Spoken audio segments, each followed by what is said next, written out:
The story has reached its conclusion. If the heavens had not birthed me, Liu Ryan, the way of the world would only know the ancient legend of the dog and the night. Liu Ryan reminds you to connect to Wi-Fi and prepare a bag of chips. Don't forget to toss a free little flower. The completed story begins now. On the eve of getting our marriage license, Liu Ryan told me she had an urgent meeting to attend. The veil I ordered had arrived. Make sure to pick it up for me tomorrow, she said. I smiled and agreed, looking forward to seeing her stunning appearance. After picking it up, I called her, but what I heard was her and her male assistant entangled in the car. I remained silent and then decisively broke off. The next day, Liu Ryan called me. Darling, she said, my assistant's sister is getting married. He begged me to be her bridesmaid. Let's postpone getting our license to next week. I calmly replied, sure. Then I immediately canceled the marriage license appointment, booked a ticket to travel abroad, and sent out notifications to friends and family alone. Sorry, everyone, I wrote. Liu Ryan and I are no longer getting married. The news spread like wildfire, and I was inundated with calls asking, what happened? Seriously? Aren't you two doing great? Why are you suddenly canceling the wedding? I choked on my words. I had no idea how to explain, but the shred of self-respect I had left wouldn't let me reveal something so humiliating. All I could do was ignore them. I sent Liu Ryan a message, telling her about the wedding cancellation. I only needed to wait for her call to demand an explanation. As long as she had the slightest intention of not giving up, there was still hope for us to reconcile. But after dialing her 99 times, she didn't return a single call. I convinced myself that she was just busy. Who would have thought that the next second, Hu Feng's social media updated, revealing the so-called wedding Liu Ryan mentioned. She had gone to Bali with Hu Feng alone. In the photos, Liu Ryan was dressed in a dreamy wedding gown, gracefully walking toward Hu Feng. They looked like the perfect couple. It turned out this wedding was hers and Hu Feng's. Bali was the place I had always dreamed of for our honeymoon. Yet she went there with another man. I'll love you forever, my Ryan, Hu Feng declared passionately to Liu Ryan, the diamond ring on her finger gleaming brightly. I'd seen that ring before in Liu Ryan's bag. Back then, I thought it was a surprise for our marriage. I had also prepared a diamond ring, the one she'd always wanted. I sneered and liked the post. But the next moment, Liu Ryan called me. Bo Da, what's your problem? She snapped. What's with the sarcastic? Hu Feng is feeling really uncomfortable about it now. Do you think I'd fall for your little game of playing hard to get? Apologize to Hu Feng immediately. He just helped me land a huge contract last month. If he resigns, you and I are through. Faced with Liu Ryan's accusations, I didn't even feel like exposing her lies. I hung up the phone, unlike the post, and walked away. Looking at the last number in my call history, I finally gave in and dialed it. Yeah, I said, I want to come back to you. Do you still want me? The voice on the other end carried endless warmth and indulgence. I told you, no matter when, the spot beside me is always yours. At that moment, tears welled up and fell from the corners of my eyes. Then I'll come back to you, I said. Linyu was my childhood sweetheart and an exceptional entrepreneur. She had settled abroad during her college years. Since we were young, she had always taken great care of me. But ever since I insisted on being with Liu Ryan, she left heartbroken and stopped contacting me. I hung up the phone, and the bitterness in my heart surged. These 10 years of my life were wasted on someone so undeserving. After packing my belongings, I still couldn't bring myself to leave Liu Ryan's piled-up clothes unwashed. I cleaned them and hung them to dry. But in her pocket, I found a used condom. I'm back, hubby. Liu Ryan texted me. Shortly after, she appeared downstairs with Hu Feng, the two holding each other tightly, unwilling to let go. This scene pierced my heart like a dagger.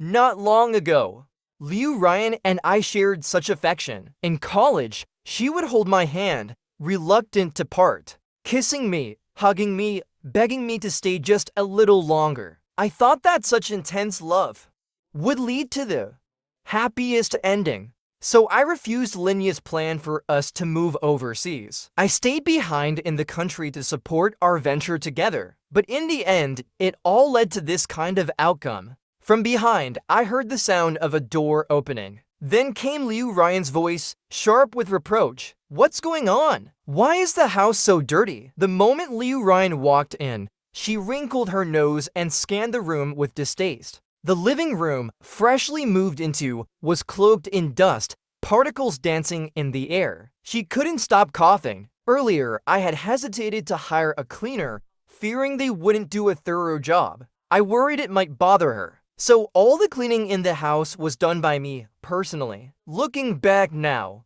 all my efforts had become something taken for granted, an excuse for my efforts to be disregarded. The phone in Liu Ryan's hand kept buzzing. She looked down, smiling as she replied to messages. She nudged her suitcase with her foot, without even glancing at me. Since you're doing the laundry, she said, wash the clothes in my suitcase too. I can't stay in this house. I'm going to a hotel. Call me when you've cleaned everything up. After giving me those instructions, she put away her phone and left without another word, turning her back to me as she walked away. I called out to her, stopping her in her tracks. Wait! Quietly, I followed her. I placed those condoms into her hand. Take these with you. You'll need them. Liu Ryan looked at the items in her hand, her gaze flickering with a trace of surprise. The next moment, surprise turned to rage. These were from a long time ago, bought for us to use. I just set them aside when I started preparing for pregnancy. I really don't understand what you're being so suspicious about. If you had kept the house clean and tidy, why would I need to stay at a hotel? Liu Ryan's face flushed bright red, her tirade filled with anger but laced with a guilty undertone. I didn't even have time to say anything before she hurled the condoms in her hand straight at me. The sharp edge of the packaging grazed my forehead, leaving a small cut. I stumbled back, catching myself on the edge of the dining table to stay upright. I'm not being paranoid, I said. I just found these in your pocket, and I'm returning them to you. Stop it! Stop pretending. You're a grown woman in your 30s, and yet you're still playing these games of jealousy. So should I only hire women at my company from now on? Maybe I should put a sign at the door saying no men allowed? I'm so tired of you, she snapped. Liu Ryan kicked over her suitcase and stormed out of the house, slamming the door behind her. And just like that, she was gone. Among the scattered belongings from her overturned suitcase, I noticed a pair of black boxer briefs from a brand I'd never bought before. I meticulously cleaned the house again and again. When exhaustion finally caught up with me, I sat down. I fought back the tears, refusing to let them fall. I grabbed a bag, stuffing all the things I had found in Liu Ryan's pockets into it. 2 pairs of underwear, a lighter, and 3 condoms. The next day at work, I placed the bag on Hafeng's desk. Hafeng glanced at the contents inside, a smirk playing on his lips. Oh, my bad. Sorry about this, he said casually. My memory is just terrible. I'm always leaving things all over the place. I forced myself to ignore the playful glint in Hafeng's eyes. It's fine, I muttered. Liu Ryan's company was a partnership. Her partner was a woman named Feng Qian. Feng Qian's husband and I managed the company's finances together. As soon as I sat down at my workstation, I saw Hafeng walk into Liu Ryan's office. It didn't take long, just a few minutes before he walked out, grinning ear to ear. It seemed Liu Ryan had soothed him once again. As noon approached, Liu Ryan came over to ask me about some financial matters. Throughout, her eyes studied my expression, waiting to see if there was any reaction. When she saw none, she tossed a box onto my desk. This is a gift I brought you from Bali, she said. Yesterday, I forgot to give it to you because you were throwing a tantrum. Oh, and about registering our marriage, she added. Hafeng helped us reschedule the appointment. My hand froze on the mouse for a moment. The last appointment had been a spectacle meant to provoke me. What would the next one bring? The box was from Chanel. but the decorative ribbon was gone. I opened it to take a look. It was a pair of cufflinks, but several of the diamonds were missing. In the past, whenever Liu Ryan went on a trip, she would always bring me gifts. Luxurious, branded, and thoughtfully chosen. But ever since Hafeng entered the picture, all I received were hand-me-downs. Cheap items he no longer wanted. "Thanks," I said flatly, not even lifting my eyes. I closed the box and tossed it into the trash can. What's that supposed to mean? Liu Ryan's patience was wearing dangerously thin. I lifted my eyes and stared directly at her. "Liu Ryan, I'm not so desperate that I need to use someone else's secondhand goods." Liu Ryan's expression turned completely dark. "Suit yourself," she spat. "Just don't come crying to me later," she snapped before storming back into her office. As expected, Hafeng followed her in. Before he entered, he glanced back at me, a smug grin on his face. Liu Ryan and I had always kept our relationship secret. At work, she was the superior, and I was the subordinate. It had always been an unspoken understanding. But now, with Liu Ryan and Hafeng openly flaunting their connection, it only served to highlight how foolish I had been all along. I had become nothing more than a laughingstock, reduced to a pitiful figure for all to see. No one in the office dared to look me in the eye, afraid to step into this chaotic triangle of tension. Instead, they gathered in the restroom, whispering their gossip. "Oh my god, did you see Hafeng went into her office just now? And then President Liu followed him right in. You guys don't even know. This morning, Hafeng was throwing a tantrum about something, and President Liu transferred him $500,000 on the spot, so he could buy that new electric car." I crouched in a bathroom stall, my vision blurred by tears. After work, I returned home alone. I called the movers to take my belongings. Liu Ryan came home a little tipsy, sitting lazily on the sofa, waiting for me to tend to her as I used to. But this time, I made no move. Not a single action. "Where are you moving your stuff?" I casually lied. "My sister's visiting. She asked me to stay with her for a few days." But as always, she didn't pay attention to what I said. She simply nodded with flushed cheeks. "Where's my hangover soup?" Liu Ryan often came home drunk after business negotiations. Every time, I would prepare a special hangover soup to take care of her, waiting for her at home so she wouldn't sleep in discomfort. "Not this time. I didn't have time to make it," I replied. "There's some hangover pills in the cabinet. Take one yourself." I didn't even lift my head, heading straight into the bathroom to pack my things. She stumbled over to me, watching my movements with a darkening expression. Her face fell. "Enough is enough," she snapped. "How long are you planning to keep this attitude up?" Her reddened eyes brimmed with anger, barely holding back her frustration. In a huff, she stormed toward the entryway, but her figure froze at the door. In all our past arguments, I was always the one to apologize, the one to make peace. But this time, I was tired.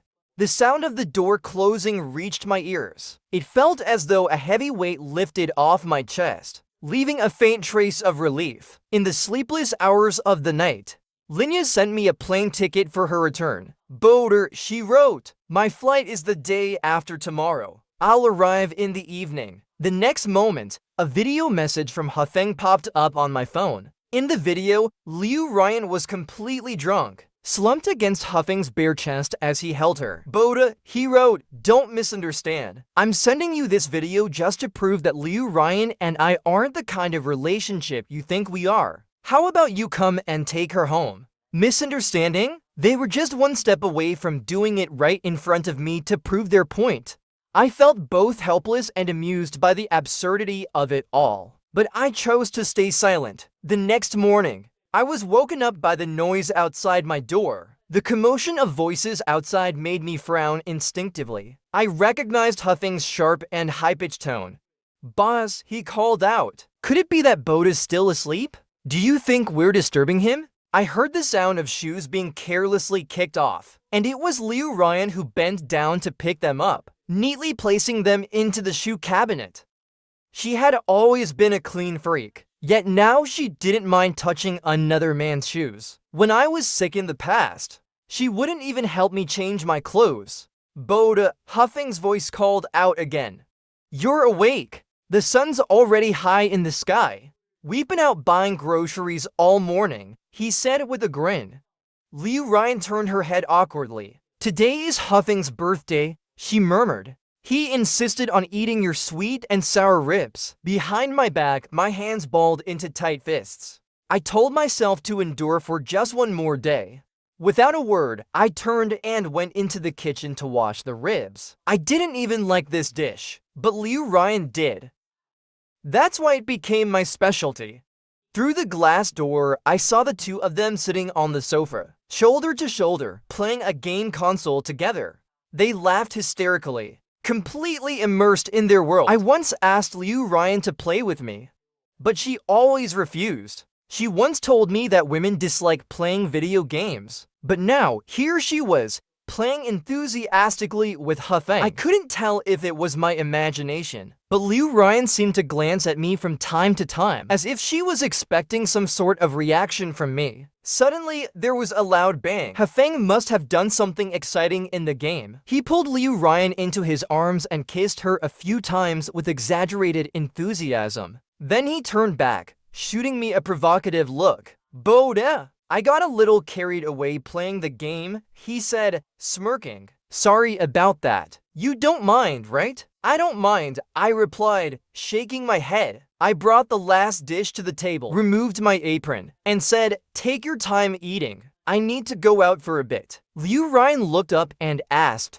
where are you going? I didn't answer her. Sitting in my car, I watched the house's surveillance footage. At some point, the two of them had ended up tangled together. Without hesitation, I went upstairs to find Feng Qian and submitted my resignation. Feng Qian was surprised to see me at the office on a weekend. She casually asked what time it was, but seemed reluctant to sign my resignation. She tried to console me. Boda, she said, you and Liu Ryan have been together for 10 years. How many decades does a person get in their life?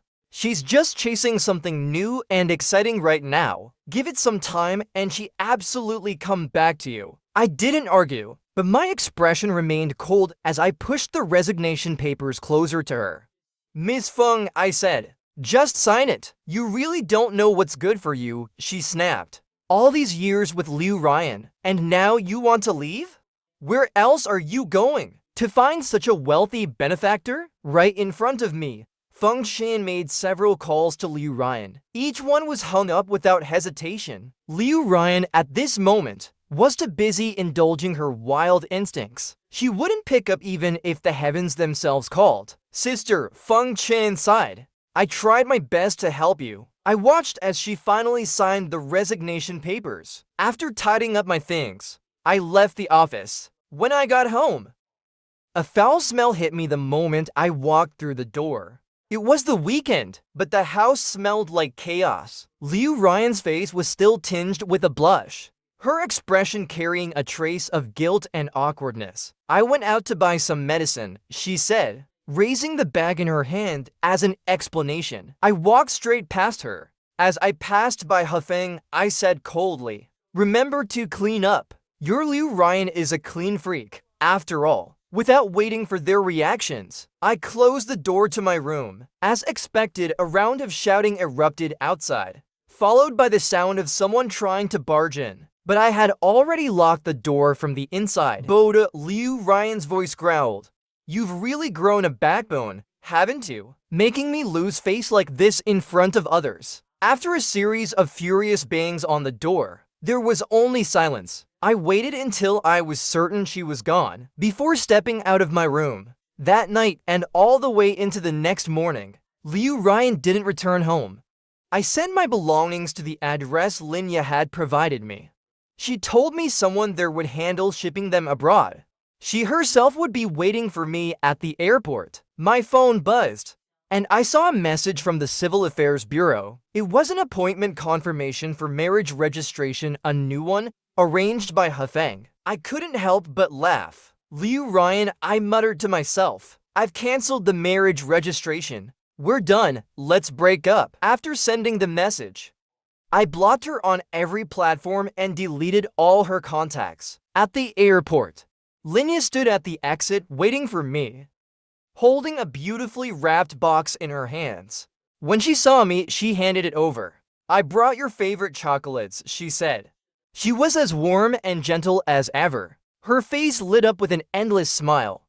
It was as though the years we had lost contact never existed. I couldn't hold it in anymore and hugged her tightly, letting myself cry in her embrace. "Don't cry," she whispered, patting my head like she used to.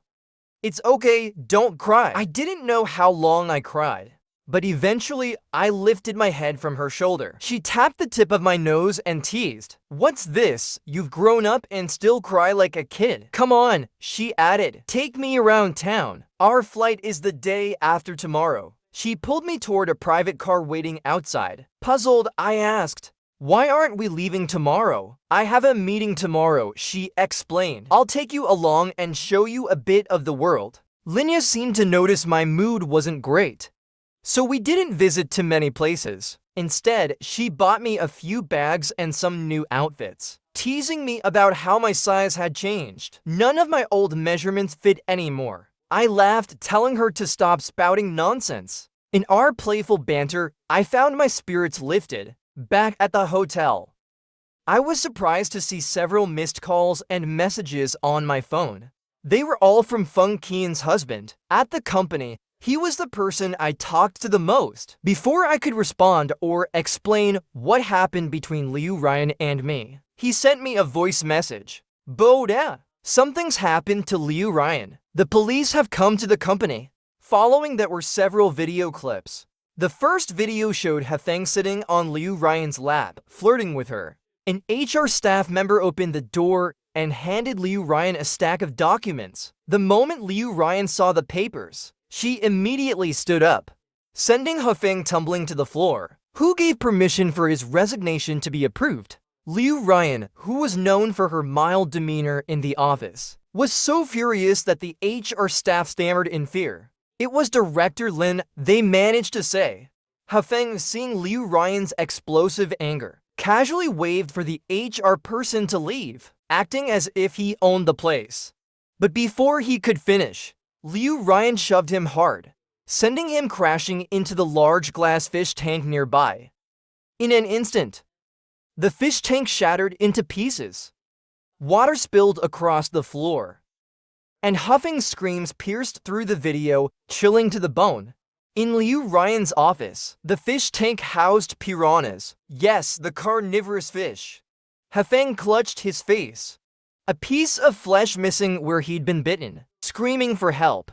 The second video showed Hafeng calling the police, and the scene of Liu Ryan being taken away by officers. In the footage, Liu Ryan's phone began ringing. Liu Ryan's face lit up with surprise as she reached for her phone, but the police stopped her. She shoved the officer aside, but her expression darkened the moment she saw the screen. Without hesitation, she grabbed the phone and hurled it across the room, hitting one of the officers in the process. The third video showed Liu Ryan being handcuffed.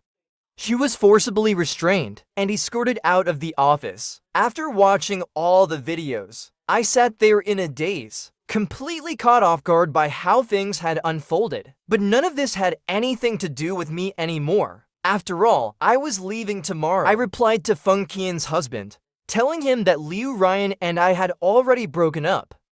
He immediately called me. "You really broke up with her?" His voice on the other end sounded relieved, even tinged with a hint of excitement. "It's about time," he said. "Liu Ryan is nothing but trouble. I've seen all the sacrifices you made for her over the years, and this is how she treated you. I'm filing for divorce too," he added. What? I was surprised, though it didn't seem entirely unexpected. Everyone knew about Fung Qian's affair, but her husband had always refused to divorce her. I had tried to persuade him before, but after Liu Ryan's behavior, I figured there wasn't much point in trying anymore. Fortunately, it seemed they both reached their breaking points simultaneously. Two wounded men often find solace in each other's company. We ended up talking for a long time. Later, I heard Fung Qian come home. He started telling me about the outcome of Liu Ryan's situation. But after hearing just a few words, I hung up the phone. When it came to Liu Ryan, I didn't want to hear anything more. The next morning, Linyu woke up early and prepared breakfast for me. She even ironed my clothes and hung them up neatly. Then she gently coaxed me out of bed. That long-lost feeling of being cared for made me feel completely at ease. Linyu kissed my forehead lightly. "Come on," she said softly. "Get up and have some porridge." In that moment, I froze, a strange feeling rising from deep within me. But I told myself it was probably just Linyu's habit from living abroad. It must be part of her usual etiquette. During the day, we casually strolled around a few places, and by the afternoon, we arrived at the banquet hall. I followed Linyu into the venue, only to catch a glimpse of Liu Ryan's back as soon as I stepped through the door. My legs felt like they were weighed down with lead, unable to take another step forward. Linya placed a steadying hand on my waist, gently guiding me ahead. She leaned in and whispered in my ear, "Boda, if you don't completely cut away the rotten flesh from a wound, it will fester and decay again." I turned to look at her, our eyes meeting. Her porcelain face was calm as ever, her every move radiating elegance and grace. I clenched my hands into fists, realizing Linyu was right. Sure enough, Liu Ryan approached us. "Boder," she called out, "where have you been? I've been looking for you all day and all night." I instinctively stepped back. I spoke coldly. "What do you want from me? We've already broken up." Seeing my detached attitude, Liu Ryan for once dropped her usual composure and put on a pitiful, pleading expression. "Boda, don't be mad. I can explain everything about Hafeng and me. Remember the time I went on that business trip to Thailand? When I nearly had an accident in the ocean? It was Hafeng who saved me. From that moment on, I felt I owed him, and I wanted to treat him well." I looked at her quietly. "Liu Ryan," I said, "I'm not interested in you and Hafeng anymore. Why you did what you did, I don't care to know. Liu Ryan, I'll say it one more time. We are over. This time, there's no going back. Don't look for me again." I turned toward Linya, whose gaze met mine from across the room. Her eyes were filled with a warm smile, as if silently cheering me on. In that moment, I felt an unprecedented sense of relief. So this is what it feels like to truly let go. It turns out, it's not as hard as I thought. I walked toward Linya, but Liu Ryan grabbed my wrist. "She's Linya, isn't she? So you broke up with me because you've rekindled something with her?" I paused for a moment, clenched my teeth, and glared at her. "What nonsense are you spouting? She's my sister." Liu Ryan let out a laugh, as though she'd just heard the most absurd joke. Pointing at Linya, she sneered.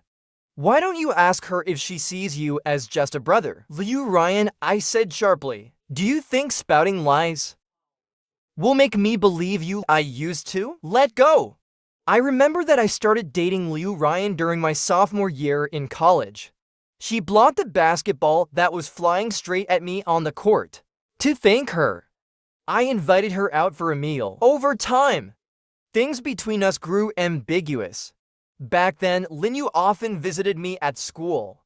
But after Liu Ryan met Linya for the first time, she repeatedly and subtly inquired about her. "I think your sister likes you," Liu Ryan said one day.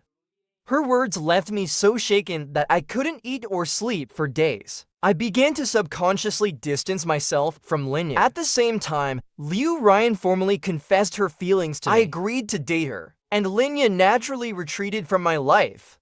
It wasn't until Linya heard I planned to stay in the country for Liu Ryan that she made the hard decision to leave for overseas and never contacted me again. I still remember Linya's last message to me. "Boda, in life we can make many wrong choices, but marriage has little room for error. I will always wait for you."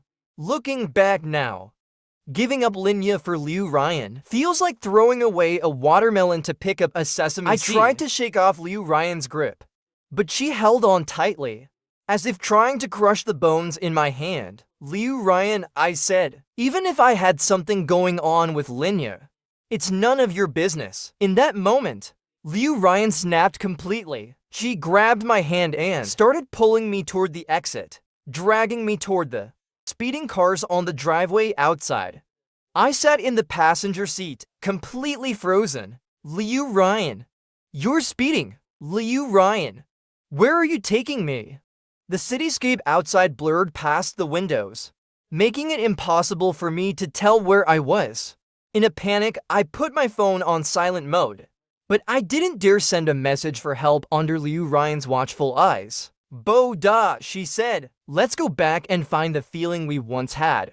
I know I've been wrong these past few days. I shouldn't have treated you like that, or neglected you. I really understand my mistakes now. Can you give me one more chance to make it right? Her emotions were intense, almost unstable.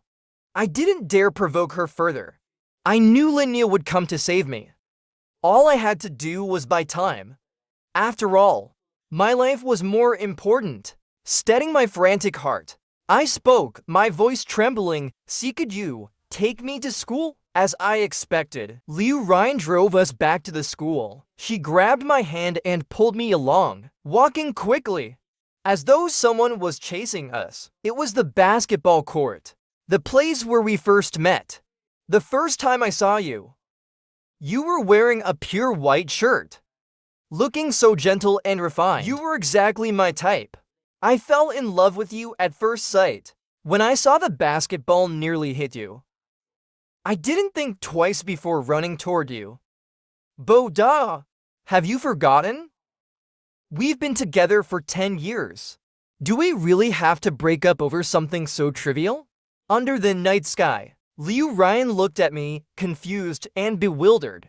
I calmed myself completely and secretly sent my location to Linya through my phone. Liu Ryan, I said, do you still think this is a small matter? We've been together for 10 years. But even 10 years weren't enough for you to truly understand me. In reality, even without Hu Feng, there would have been someone else. Because you always believed that I should just stay in place, waiting patiently for you. But Liu Ryan, no one waits forever.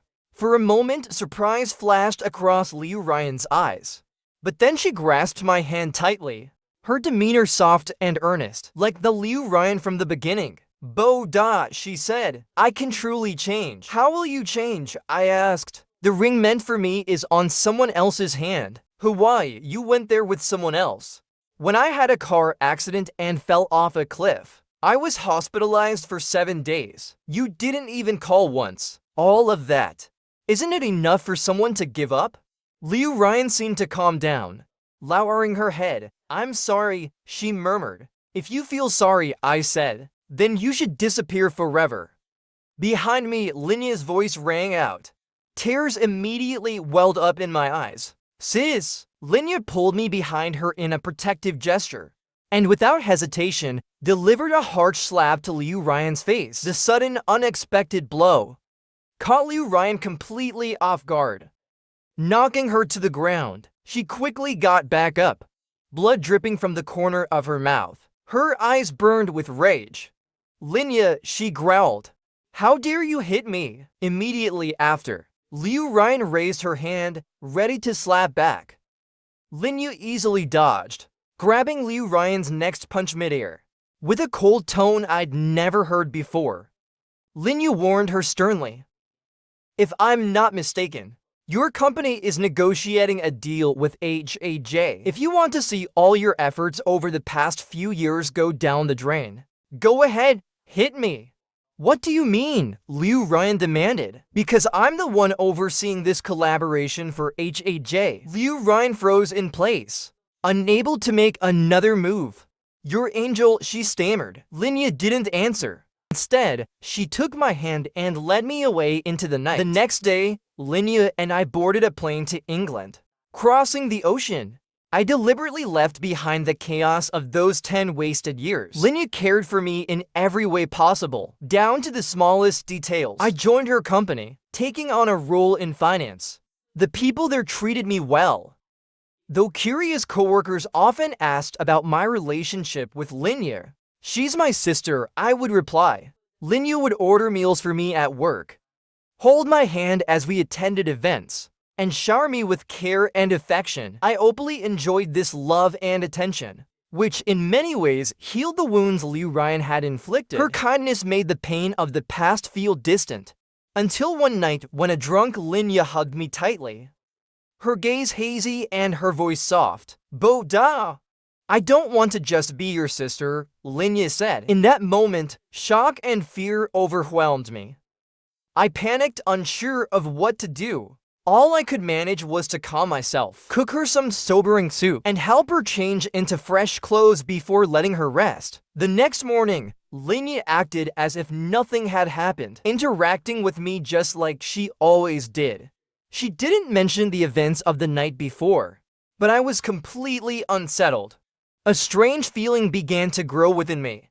Quietly, steadily, I started avoiding looking at Linya, feeling stifled and conflicted after work. I sought out colleagues to chat and have dinner with. Outside the restaurant, I saw Liu Ryan standing there, watching. I had no idea how she had found me.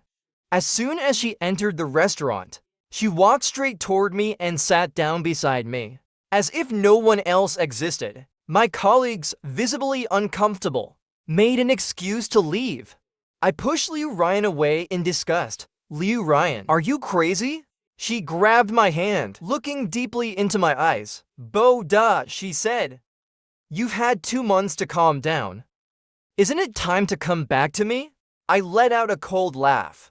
So this woman thought we were just having a temporary fight? Liu Ryan, I said, you're truly full of yourself. Look at yourself, what about you could possibly still interest me?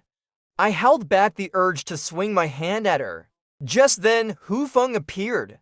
His face was free of scars, clearly a result of Liu Ryan taking him for cosmetic surgery. His features were now more refined, even looking a bit more attractive. Bo da, he said. President Liu broke off her deal with Han for you. She spent a fortune on your behalf. How can you treat her like this? Hu Feng's face carried a fake sincerity, just as fake as his newly altered face. Always so good to her subordinates, I said sarcastically. Now even covering plastic surgery bills? My sarcasm didn't bother them at all. Liu Ryan and Hu Feng showed no signs of displeasure. Instead, Hu Feng laughed heartily. Bo da, he said. As men, we should be more understanding of women. My relationship with President Liu is purely professional. Nothing like what you're imagining.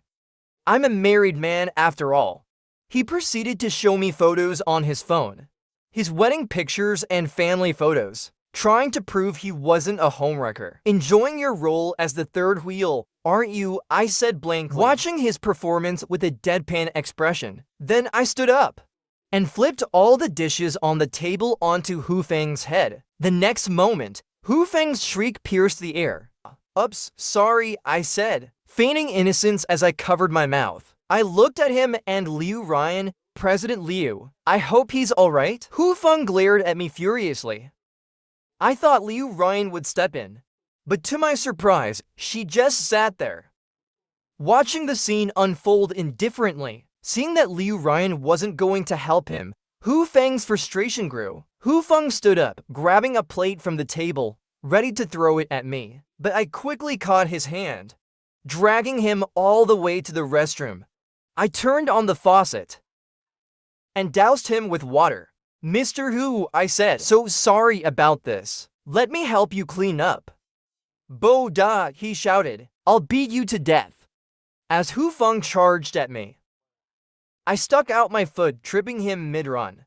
He sprawled on the floor, his legs awkwardly splayed, looking absolutely ridiculous. Hu Feng, I said, stop pretending to be innocent. I used to let it slide, but you just had to come looking for trouble. If you want someone like Liu Ryan, I'll gladly give her to you. Take care of your mistress, and don't let her appear in front of me again. From outside the restroom, I heard Liu Ryan's voice, calling out to check if I was okay. I didn't answer her. Instead, I climbed out through the restroom window. Once home, I collapsed into bed and slept deeply. When I woke up, it was already afternoon. Getting up, I searched the house, only to find Linyu wasn't there. I called her countless times, but every call went to a busy line. A wave of unease washed over me. Could Liu Ryan have gone after Linyu? My heart was in my throat as I prepared to rush out the door. Just then, Linyu's assistant called. There was a lot of noise on the other end of the line, which was odd. Linyu always avoided noisy places. Had something happened to Linyu? After a long pause, someone else picked up the phone. It was Linyu. "We're at the hospital," she said. My hands trembled so much I could barely hold my phone. I hailed a cab and rushed toward the hospital. But the inefficiency of foreign taxis was unbearable. Stuck in traffic, no matter how much I begged the driver to take another route, he refused to budge. Cursing under my breath, I got out of the cab and started running toward the hospital. The words from the phone call echoed in my mind. Ms. Liu somehow found President Lin and stabbed her with a knife. She's in the emergency room now. The icy wind howling past my ears made me shiver uncontrollably. I ran like a madman. And with every step, I realized just how much Linyu meant to me. All these years, I had taken her care for granted, letting my fear of changing our relationship blind me. Now, seeing her hurt and fighting for her life, I saw how I had become another Liu Ryan. Indulging in her love and neglecting her sacrifices, I had treated her affection as something owed to me. Regret and guilt surged through me, driving me to run even faster. I prayed silently, begging for Linyu to be okay. When I finally reached the emergency room, the sight of blood and chaotic scenes made my legs go weak. I saw her assistant standing beside a hospital bed, a white sheet covering the body on it. I nearly fainted. Rushing to the bed, I threw myself onto the person beneath the sheet, sobbing uncontrollably. "Sis," I cried. "I'm sorry. Sis, please wake up. I'll do anything you want, anything if you just wake up." As I sobbed, someone tapped me on the shoulder. After a while, someone tapped me on the shoulder again. I turned around, still crying, ready to yell at whoever it was. But I saw Linyu standing there with her assistant. "Bo Da," she said. "Do you have another sister?" Her face was a bit pale, but she was smiling as she pointed to the hospital bed. Just then, a nurse approached, giving me a curious look as she pulled back the white sheet and wheeled the bed away. It was only then that I realized I had been crying over a mannequin. Embarrassment washed over me. From the soles of my feet to the top of my head, I cleared my throat, wiped the tears from my eyes, and awkwardly grabbed Linyu's arm. "I'm just glad you're okay," I said. "Really, I'm so glad." Even as I said it, I couldn't help but glare at her assistant. He shrugged with a helpless smile. "I only said we were in the emergency room," he said. "I didn't say anything else. You jumped to conclusions, Mr. Boda." Linyu's arm had been cut by Liu Ryan with a utility knife. But the police had immediately detained Liu Ryan. She and Hu Feng caused a scene at the police station and were now said to be deported. Linyu told me all of this, but I listened half-heartedly. My mind was filled with images of my frantic dash to find her. It wasn't until I felt my heart pounding that I turned to look at Linyu again. She was pouring wine, standing by the cabinet in the kitchen. She wore a simple black loungewear outfit, her sleeves rolled up to reveal her slender, fair arms. Her soft, delicate hand held the wine glass, looking both strong and graceful. There was something mesmerizing about her. My thoughts started to drift. When Linyu looked over at me, I quickly averted my eyes. "I'm done for." Linyu began walking toward me. This time, I couldn't look away. My gaze glued to her as she came closer. "Sis," I said, "I don't want to just be your little brother anymore either." Linyu stopped mid-step, her dark eyes shining with joy. "It turns out, love and being loved can happen at the same time." Our relationship received the approval of our parents, but I told her I didn't want to rush into marriage. I wanted to be with her to try things out before making such a commitment. After crossing that emotional barrier, I suddenly felt that marriage wasn't as important as I once thought, and time wasn't pressing me anymore. There was no need to marry just because of my age. After experiencing Liu Ryan, I realized how crucial it was to love myself first. And fortunately, Lin Yu respected my wishes. She never pressured me to make a decision. Much later, I received a call from Feng Qian's husband. He told me that Liu Ryan and Feng Qian's company had been shut down. Liu Ryan had been brought down by Hu Feng's wife, leaving her mentally unstable. She was also imprisoned for gambling-related offenses. Hearing the news from so far away, I felt a mix of emotions. Once upon a time, they were bright stars among people, but their disregard for basic principles and integrity drove them to an irreversible downfall. I was grateful that I, having entered a dead end, had turned back in time.